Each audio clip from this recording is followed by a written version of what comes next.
नमस्कार।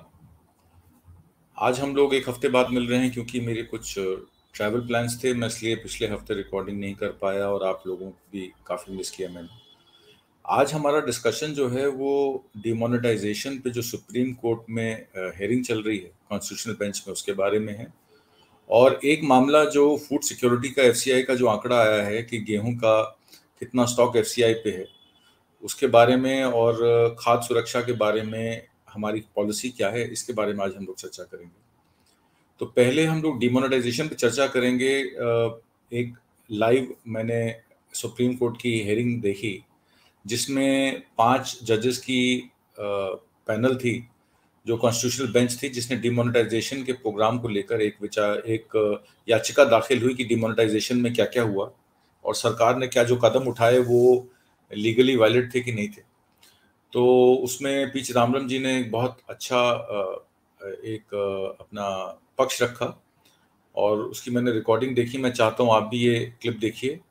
ये 1-1.5 मिनट की क्लिप है। इसमें चिदम्बरम जी ने एक भूमिका तय की कि डिमोनेटाइजेशन क्यों हुई और क्या वजह से हुई और उसके क्या उद्देश्य थे। ये देखिए वीडियो, फिर मैं आपसे बात करूँ। Black money and terror funding.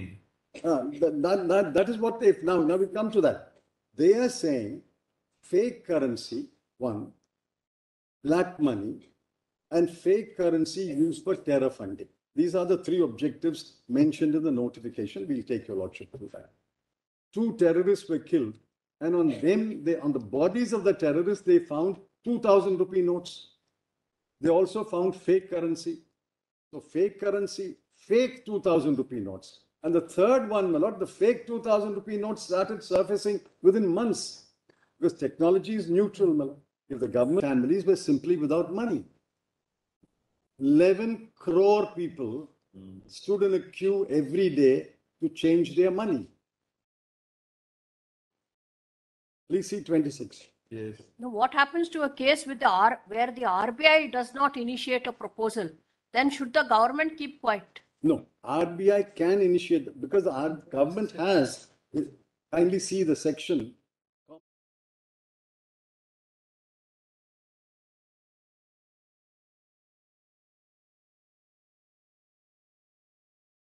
And of the notes exchanged with the RBI's annual report says that only 0.0027% of individual currency notes were found to be fake notes. जैसे कि आपने इस वीडियो में देखा, चिदम्बरम साहब ने कहा कि जो डिमोनेटाइजेशन थी या नोटबंदी थी, उसके 3 प्रमुख कारण थे।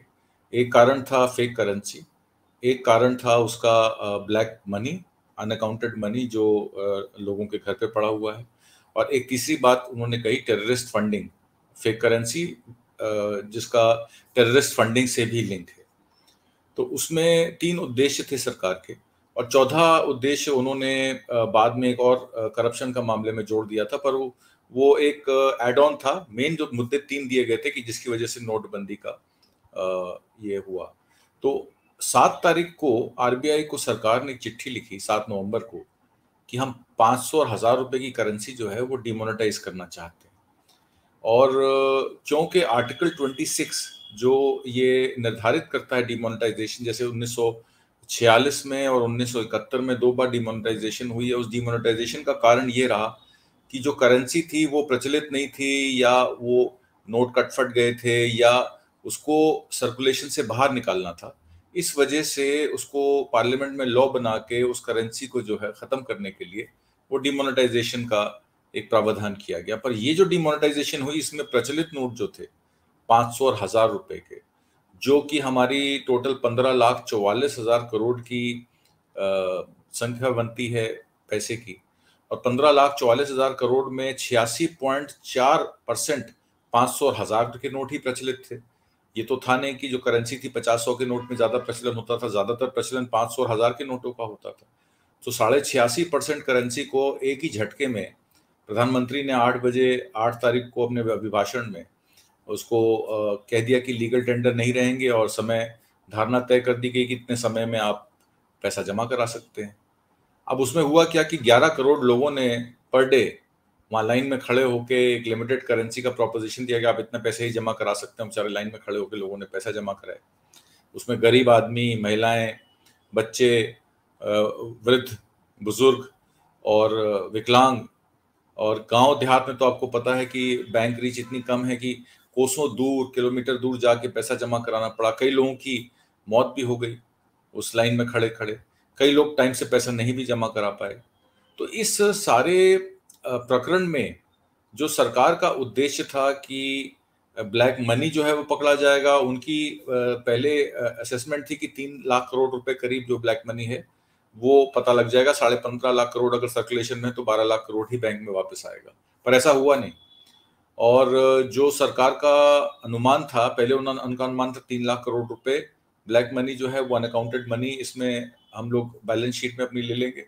फिर उन्होंने उस अमाउंट को बढ़ा के 4 लाख करोड़ किया।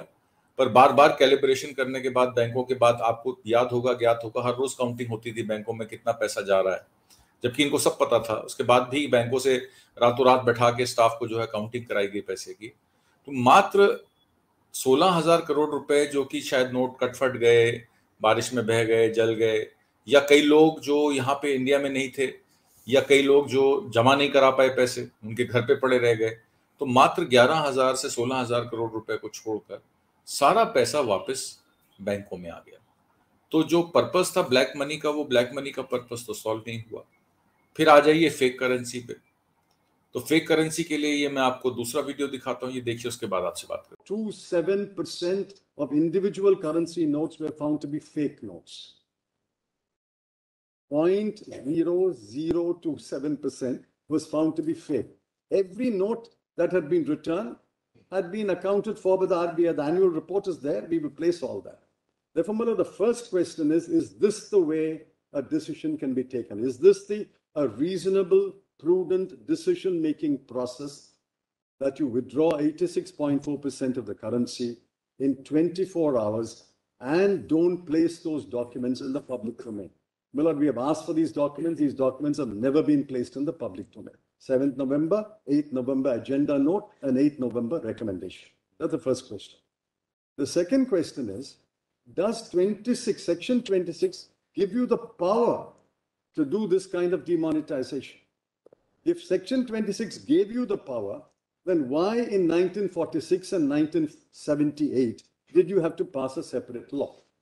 Mr. Chidambaram. जैसे कि आपने इस वीडियो में देखा, तो चिदम्बरम साहब खुद ही कह रहे हैं कि 0.0026% फेक करेंसी जो है वही आरबीआई के नोटिस में आई। अब 0.0026% फेक करेंसी जो है कोई ज्यादा मायने नहीं रखती। तो फेक करेंसी का जो मुद्दा था सरकार का, वो भी इसमें फेल हो गया। और तीसरी बात उन्होंने कही कि जो 2 टेररिस्ट उसके दौरान नोटबंदी के 1 महीने बाद, जब 2 टेररिस्ट बांदीपोरा में कश्मीर में एक इनकाउंटर में मारे गए, तो उनके पास 2000 के नोट ही पाए गए। कि जो टेक्नोलॉजी अगर हमें सरकार के पास अवेलेबल है नोट छापने की, तो जाहिर सी बात है वो टेक्नोलॉजी फेक नोट करेंसी वालों के पास भी है छापने की। तो आप कितने भी नोट छाप लीजिए, उसकी फेक करेंसी बनने में ज्यादा टाइम नहीं लगेगा। तो फेक करेंसी का जो मुद्दा था टेररिस्ट फंडिंग से रिलेटेड, वो भी मुद्दा सॉल्व नहीं हुआ।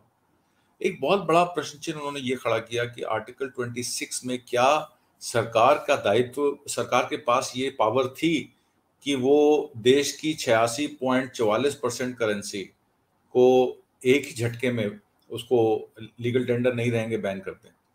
तो क्या सरकार ने जब आरबीआई को लिखित में चिट्ठी दी और आरबीआई ने अगले दिन ही उनको अप्रूवल भी दे दी और 8 बजे उसकी अनाउंसमेंट हो गई, तो ये इतना सीक्रेटिव वे में और इतनी जल्दी जल्दी में जो काम हुआ, क्या इस पे कमेटी नहीं बैठाई जानी थी? अब एक जज साहब ने ये भी कहा, नजीर साहब ने जो हेड कर रहे हैं कॉन्स्टिट्यूशन बेंच, उन्होंने कहा कि अगर ये कमेटी बैठाई जाती तो ये बात जो है वो लीक हो जाती, और अगर लोगों को पता लगती तो लोग पहले ही जाके बैंकों में पैसा जमा करा देते, फिर वो काला धन का पकड़ा जाना तय नहीं था। पर कमेटी, देखिए, सरकार की जो आरबीआई में लोग बैठे हैं वो भी सरकार के नॉमिनेटेड हैं। और ये भी कहा गया कि 9 लोगों की डायरेक्टर्स कमेटी थी, उसमें 3 लोग ही बैठे, 6 लोग तो अवेलेबल भी नहीं थे।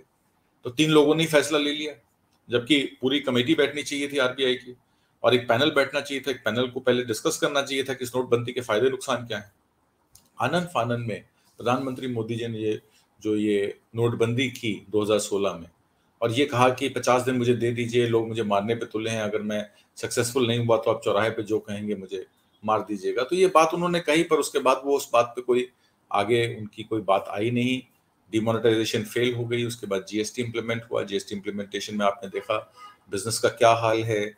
जो देश का निर्यात है वो $30 बिलियन है, जो देश का आयात है, जो इंपोर्ट है, वो $60 बिलियन है। हम लोग पिछले 3 महीने में $90 बिलियन डेफिसिट में हैं, फिस्कल डेफिसिट में हैं।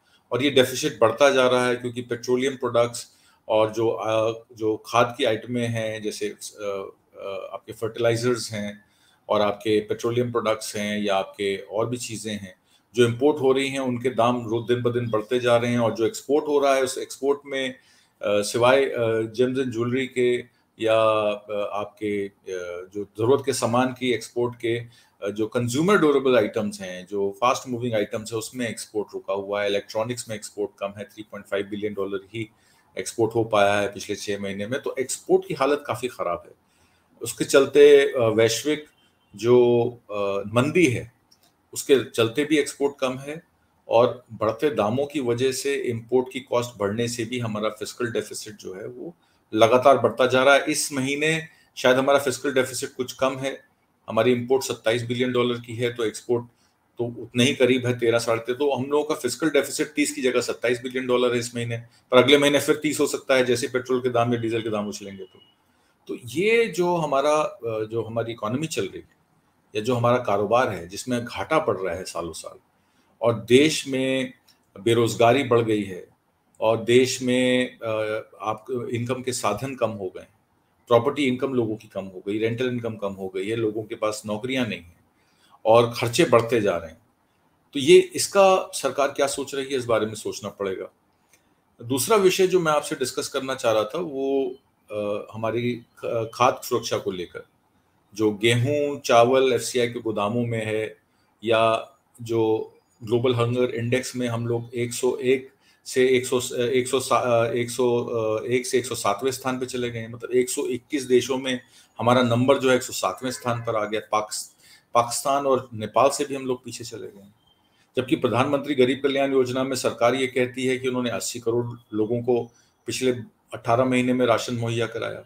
भाई जब कोरोना काल था, पहले 7 महीने 2020 के और फिर 9 महीने 2021 के, और अब 2022 में ये स्कीम जो है दोबारा रिकंटिन्यू की गई। सितंबर में ख़त्म हो गई, सितंबर से फिर दिसंबर बढ़ाई गई, 40,000 करोड़ का बजट और बनाया गया। तो 3.5 लाख करोड़ रुपए का जो ये राशन डिस्ट्रीब्यूशन हुआ, महीने में 2 बार 5 किलो राशन अनाज जो है हर आदमी को मिलेगा। तो इस बात का विषय यही समझ में नहीं आता कि अगर फ्री राशन सरकार 80 करोड़ लोगों को मुहैया करा रही है, तो वो राशन कंज्यूम क्यों नहीं हो रहा है, और ग्लोबल हंगर इंडेक्स में इंडिया का स्थान जो है 101 से 107वें स्थान पर क्यों है।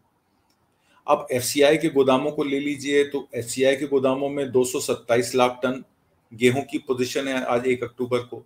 अगर उसमें 30 लाख टन आप रिजर्व का लगा लें, जो एक रिजर्व मेंटेन करना पड़ता है एफसीआई को, तो मात्र 200 लाख टन से भी कम गेहूं जो है एफसीआई के पास है। मतलब अगले 3 महीने का राशन तो पीडीएस में मिल सकता है, 3 महीने बाद क्या होगा पता नहीं।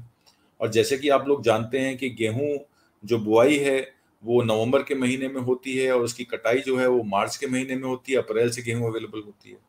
कुछ स्टॉक किसानों के पास रहता है जो उनका 10 टन 15 टन 20 टन माल जो वो अपने पास रखते हैं, अगर वो भी बाजार में अगर लेके आए तो उनको रेट भी नहीं मिलता है। अब आज की डेट में यूक्रेन में अगर रशिया से फ्री ऑन बोर्ड भी हम माल मंगाएं, रशिया में 317 से लेके $327 पर कुंटल जो है इस टाइम रेट है। मतलब कि अगर उसको हम उसमें फ्रेट जोड़ लें, ओशन फ्रेट जो है वहां से अगर माल मंगवाना हो, फ्रेट जोड़ लें और तुलाई जोड़ लें, ढुलाई जोड़ लें, तो 30 से ₹30.5 खाली गेहूं इंपोर्ट की कॉस्ट है। और जबकि यहाँ किसानों को जो है वो 1800 से 1900 रुपए कुंटल ही रेट मिलता है। और अब सरकार के पास अगर मान लीजिए नवंबर में मार्केट से अगर उनकी परचेजिंग नहीं हो पाई, अब सरकार ये कहती है कि गेहूं अगर एफसीआई के पास नहीं है, इसका मतलब ये नहीं कि हिंदुस्तान में गेहूं नहीं। अब वो कौन लोग हैं जिन्होंने गेहूं की होर्डिंग की हुई है?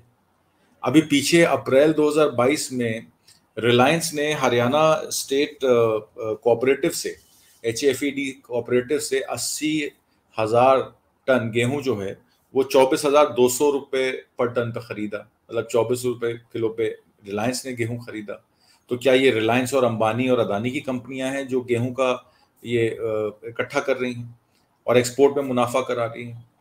अप्रैल में ही जब आपने देखा, जब मार्च में यूक्रेन वॉर चालू हुई और यूक्रेन वॉर चालू होने के बाद कमोडिटी इंडेक्स में गेहूं का प्राइस जो है वो 35 रुपये से 36 रुपये किलो हो गया, मतलब 3500 रुपये से 3600 रुपये टन गेहूं का रेट हो गया। तो यही व्यापारी लोगों ने बहुत सारा गेहूं इकट्ठा करके और कांडला पोर्ट से और मुद्रा पोर्ट से उसको एक्सपोर्ट करना शुरू किया। और रिलायंस जो कहता था कि वो कभी भी कृषि के काम में नहीं है, उन्होंने भी अपनी एक कंपनी यूएई में खोल ली। और आईटीसी ने अगर 7.5 लाख टन गेहूं एक्सपोर्ट किया तो 3.5 लाख टन तो रिलायंस ने भी किया पहली बार। मतलब रिलायंस को पता था जब मई 13 को जब गेहूं के एक्सपोर्ट पे बैन लगा तो ऑलरेडी रिलायंस की कंपनी जो है, मुकेश अंबानी की कंपनी, गेहूं के कॉन्ट्रैक्ट सिक्योर कर चुकी थी। और उन गेहूं के कॉन्ट्रैक्ट को सिक्योर करके उन्होंने ऑलरेडी एक्सपोर्ट के अपने जो ऑर्डर्स हैं वो प्लेस कर दिए थे। एक बात चौंकाने वाली ये भी है कि गेहूं पे तो 13 मई को बैन लग गया, पर जो रिफाइंड आटा है उस पे बैन अगस्त तक नहीं लगा। तो कई टन आटा जो है वो एक्सपोर्ट हुआ, यूएई, दुबई के थ्रू, इंटरनेशनल कंपनीज के थ्रू ऑर्डर्स लिए गए। यही सब जो सरकार के नज़दीक ये जो कारोबारी माने जाते हैं, जो व्यापारी माने जाते हैं बड़े बड़े, अंबानी अदानी जैसे, इन्होंने सब आटा भी एक्सपोर्ट किया। और अब हालत ये है कि अगर टारगेट मीट नहीं कर पाई सरकार अपना, तो ये भी कहा जा रहा है कि नवंबर आते आते, दिसंबर आते आते, हो सकता है नवंबर आते आते सरकार को 2-3 मिलियन टन जो है वो गेहूं वापस इंपोर्ट करना पड़े। प्रधानमंत्री मोदी जी ने यहाँ तक कह दिया था कि हमारे जो देश है वो अगर WTO चाहे तो पूरे विश्व का पेट भर सकता है। और आज नौबत ये आ गई कि हमें अपना ही पेट भरने के लिए गेहूं वापस इंपोर्ट करना पड़ रहा है। तो ये जो सरकार की नीतियां हैं ये किस वजह से गड़बड़ाई, किस वजह से इसमें कमी आई, और किस वजह से जो NSO को डेटा है उसको सरकार अपनी पॉलिसीज में लेके नहीं चलती है, पॉलिसी फेलियर है। ये मैं आपको 3 क्लिप्स दिखाता हूँ। पहली क्लिप देखिए, ये इंडियन एक्सप्रेस की क्लिप है जिसमें डिप्लीटिंग FCI स्टॉक के बारे में बात की गई है कि अगर हम एनुअल रिटेल इन्फ्लेशन को देखें तो आटे का जो भाव है वो इस टाइम 43.5% पे है, 17.5% पे सितंबर में, और 15.5% पे उससे पिछले महीने अगस्त में, 11.5% पे उससे पिछले महीने जुलाई में, फिर जून में 10.06%, 9.45%। पिछले 8 महीने में मंथली इन्फ्लेशन 5.5% से बढ़ के 17.5% हो गया। खाली आटे की बात कर रहा हूं मैं आपकी। तो इसमें अब जैसे कि मैंने आपको बताया कि अगले साल मार्च से पहले कोई क्रॉप आनी नहीं है गेहूं की, तो ये प्राइसेस को कैसे कंट्रोल किया जाएगा, ये बड़ा मामला खराब है। और शिकागो बोर्ड एक्सचेंज पे जैसे मैंने आपको बताया कि US डिपार्टमेंट ऑफ एग्रीकल्चर ने जो रिपोर्ट दी है उसमें रशिया में जो है पिछले 1 महीने में $313 से $327 पर टन का गेहूं का फ्री ऑन बोर्ड प्राइस हो गया है। और यूरोपियन यूनियन में 334 से 349, ऑस्ट्रेलिया में 372 से 376, कनाडा में 359 से 402, अर्जेंटीना में 400 से 420 और US में 392 से 459। और अगर उसमें आप शिपिंग इंश्योरेंस और ओशन फ्रेट किराया भाड़ा अगर जोड़ कर लें तो अगर हमें रशिया से भी वीट एक्सपोर्ट करनी पड़े 365 से 370 रुपए टन पे, डॉलर पे, तो वो 30 रुपए या 30 रुपए किलो एट द पोर्ट पड़ती है। और पोर्ट से जब वो ट्रांसपोर्ट होकर शहरों में पहुंचेगी तो वो जाहिर सी बात है 35-36 रुपए किलो आता बिकेगा। तो हर चीज में दाम बढ़ रहे हैं, सब्जियों के दाम बढ़ रहे हैं। अब दिवाली आने वाली है और दिवाली में आप देखिए सब्जियों के आसमान छू रहे हैं। अरहर, मूंग का दलहन का रेट जो है वो आसमान छू रहा है। तिलहन की वजह से तेल के रेट बहुत ज्यादा हैं। तो ये इन्फ्लेशन को कंट्रोल कैसे करेगी? RBI ने ये कहा था कि जो इन्फ्लेशन है वो 4% पे वो कैप करेगी, ±2%। तो मैक्सिमम कैप 6% था, मिनिमम कैप 4% था, 2% था। पर इन्फ्लेशन पिछले 3 साल में मैक्सिमम मंथ्स जो है वो 7% क्रॉस किया है। तो 2018 के बाद से इन्फ्लेशन कंट्रोल नहीं हुआ है। RBI जो है उन्होंने 3 बार 190 बेसिक पॉइंट इंटरेस्ट रेट बढ़ा के 5.9% कर दिया है। जब कोरोना काल में 5.2% था उसको बढ़ा के 5.9% कर दिया है। तो जाहिर सी बात है कि आपको बैंक से अगर लोन लेते हैं तो उस लोन का जो रेट है वो भी बढ़ जाएगा, आपको ज़्यादा पैसे देने पड़ेंगे उसमें इंटरेस्ट के। और मार्केट में अगर मॉनेटरी पोजीशन टाइट होगी तो किसानों के पास भी ऋण की सुविधा नहीं होगी, तो वो बीज खाद कहाँ से खरीदेंगे। डीएपी जो 1300 रुपये मिलती थी, आज 1950 रुपये उसका रेट हो गया, वो भी ब्लैक में मिलती है। कई जगह ऐसे छापे पड़े जिसमें ब्लैक में डीएपी बेची जा रही थी सरकार के निर्धारित वितरण केंद्रों द्वारा। और सीड्स में जैसे आपने देखा कि जब राइस और पैडी की जब प्रोडक्शन हुई है तो उसमें जो बेयर का सीड था राइस का, धान का, वो उसमें कमी आ गई थी, इससे बौने रह गई थी फसल और कई फसल खराब हुई। बेमौसमी बारिश के चलते पंजाब में पूरी जो कपास की खेती थी वो खत्म हो गई, खराब हो गई। इंश्योरेंस के क्लेम जो हैं वो टाइम पे मिलते नहीं हैं, सरकार कॉम्पनसेशन देती नहीं है। तो ये सब मामला है, इस मामलों को हमको देखना पड़ेगा कि किस तरीके से सरकार ऑपरेट कर रही है और किस तरीके से आने वाला समय जो है वो बहुत ही चिंताजनक है। सीरियल्स में इन्फ्लेशन 11.55% पहुंच गया है हमारे देश में। अब 11.55% अगर गेहूं, चावल, धान, मोटा चावल और बासमती पे अगर इतना प्राइस इंक्रीज हो जाएगा तो आगे आने वाले समय में गरीब आदमी खाएगा क्या? नमक के साथ रोटी खाने के लिए भी उसके पास नहीं, सिर्फ नमक ही नमक बचा रह जाएगा। पहले तो उसके पास दाल रोटी सब्जी हुआ करती थी, फिर नमक रोटी पे वो आया, अब नमक के साथ रोटी भी मुहैया नहीं हो पा रही है। तो सरकार को इन चीजों के बारे में सोचना पड़ेगा कि गोइंग फॉरवर्ड वो कैसे इन चीजों को कंट्रोल करेंगे।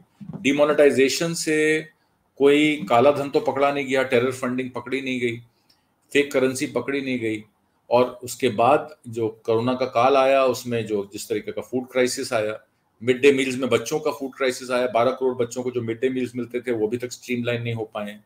तो ये बहुत सारी चीजें हैं जिन पे हम लोगों को कोशिश करनी चाहिए।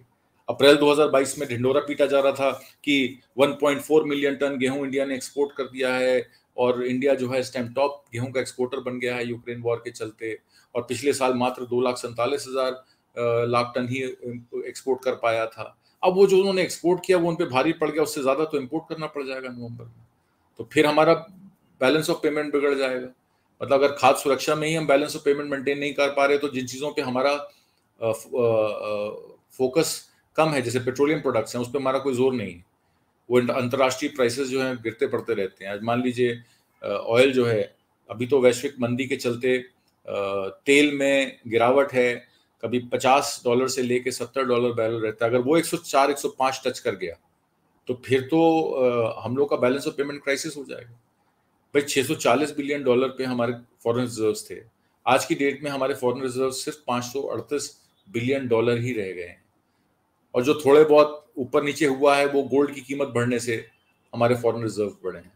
तो ये सब बातें सोचनी पड़ेंगी कि आने वाला समय में ये देश कैसे चलेगा, और क्या हम कंगाली के कागार पे तो नहीं पहुंच जाएंगे और 2-3 साल में।